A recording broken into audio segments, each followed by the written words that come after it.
BJP is now making it clear that they're leaving it to Chief Minister Edappadi Palaniswamy and Deputy Chief Minister OPS to decide on including Sashikala in the alliance. BJP's C.T. Ravi, who is in charge for the state of Tamil Nadu, has made it very clear that it's only EPS and OPS who will decide on the Sashikala factor. So, Akshay, the BJP, while they have spoken about a truce, are not going to push for it. They're making it very clear that it is the AIADMK leadership that will take the final call of whether Sashikala is going to be brought back into the party fold. Well, Akshita, we had seen that on various instances. The BJP had been hinting that Sashikala factor will be a major factor in the upcoming polls, and had also suggested that the AIADMK should consider on that.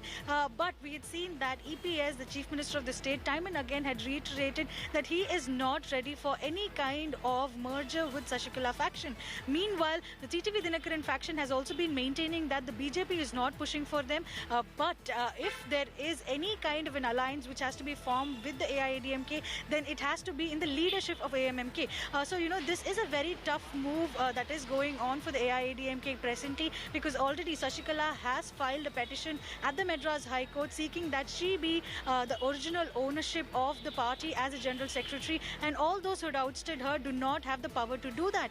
So, when those kind of factors are coming in, and the case is also likely to be heard soon, it is going to be a tough time for the AIADMK. But the BJP now seems to have pushed the ball into the AIADMK's court, stating that only EPS and OPS can decide whether they want Sashikala on their side or not.